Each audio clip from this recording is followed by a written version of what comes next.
क्या लता जी के अलावा ऐसे कोई और भी सिंगर है जिन्होंने 8 डेकेड्स यानी कि 80 वर्षों तक काम किया हो? क्या लता जी को छोड़कर ऐसे कोई सिंगर हो सकते हैं जिनको 36 भाषाओं का ज्ञान हो? क्या लता जी को छोड़कर ऐसे कोई सिंगर हो सकते हैं जिन्होंने पंडित जवाहरलाल नेहरू से लेकर के नरेंद्र मोदी तक इतने सारे प्रधानमंत्रियों को देखा हो?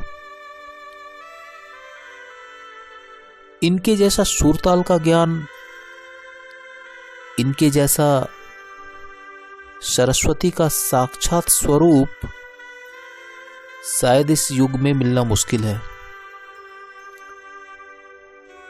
अगर गाने की बात की जाए तो हर एक जोनर के गाने इन्होंने गाए हैं। पैट्रियोटिक, बॉलीवुड, गजल, भजन, क्षेत्रीय, हर प्रकार के गाने इनके हैं। और इनके एक एक गाने जैसे माइलस्टोन जो भुलाया नहीं जा सकता, कभी भी नहीं भुलाया जा सकता, कोई भी नहीं भूल सकता। कौन ऐसा व्यक्ति होगा जो ए मेरे वतन के लोगों भूल सकता है? कौन ऐसा शख्स होगा जो अल्लाह तेरो नाम, ईश्वर तेरो नाम को भूल सकता है? कौन ऐसा शख्स होगा जो सारे जहां से अच्छा को भूल सकता है? भजन में भी ऐसे बहुत सारे भजन हैं। बॉलीवुड के जो सॉन्ग्स है, फिल्मी गाने, इन्होंने किस हीरोइन के लिए नहीं गाया? नूतन से लेकर काजोल तक।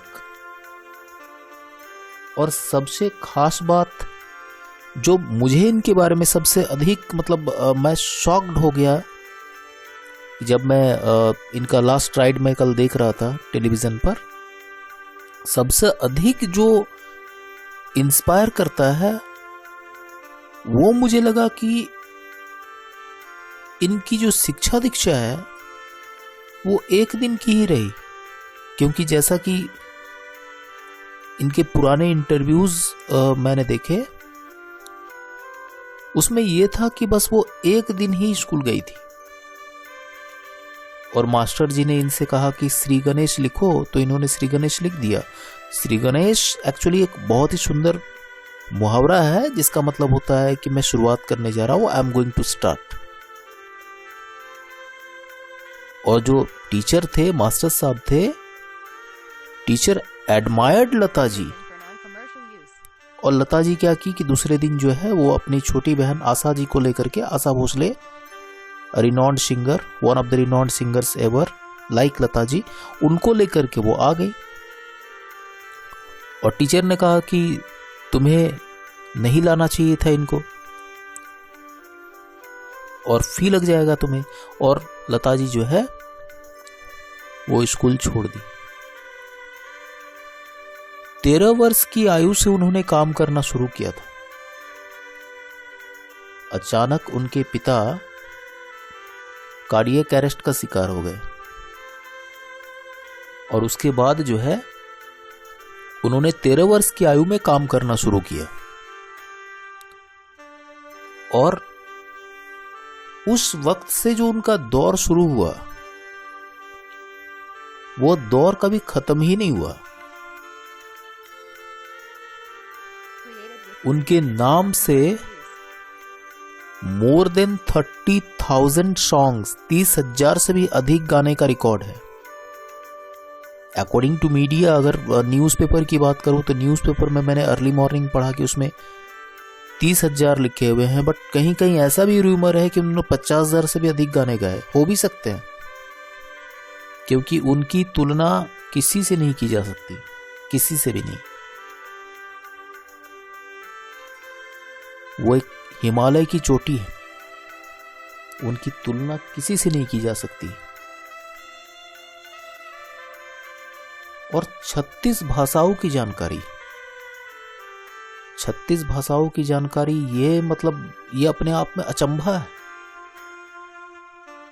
और इतने लंबे वक्त तक काम करना और जरा सा भी अभिमान नहीं, जरा सा भी नहीं, टोटली डाउन टू अर्थ।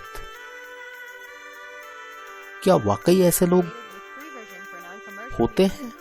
है।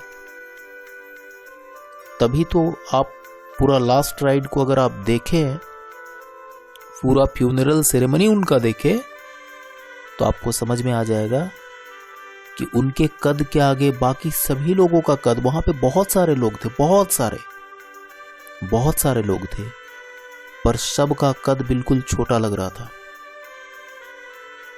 ऐसा लग रहा था कि लता जी के आगे कहीं कुछ भी नहीं है, उनके ऊपर शायद कोई भी नहीं है, जबकि वो निष्प्राण थी। तो ऐसे एक लेजेंड, जो कि हजारों लोगों के लिए एक इंस्पिरेशनल स्रोत, ऐसे लेजेंड के सामने नतमस्तक होना चाहिए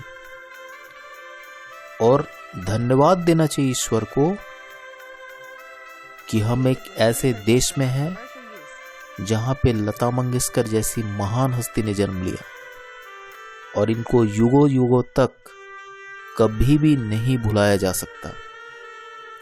और शायद ही कोई ऐसा व्यक्ति होगा जो इनका प्रशंसक नहीं होगा। मैं तो बहुत बड़ा प्रशंसक हूं। मैं तो एक छोटा सा इंसान हूं, मेरी तो कोई इनके सामने हैसियत ही नहीं है, लेकिन मैं इनका एक बहुत बड़ा प्रशंसक हूं, ये मैं जानता हूं और मानता हूं, तभी तो प्रशंसा कर रहा हूं। और ऐसे सिंगर जन्म नहीं लेते। लता मंगेशकर एक थी और एक ही रहेगी, कोई दूसरा लता मंगेशकर कभी भी नहीं बन सकेगा।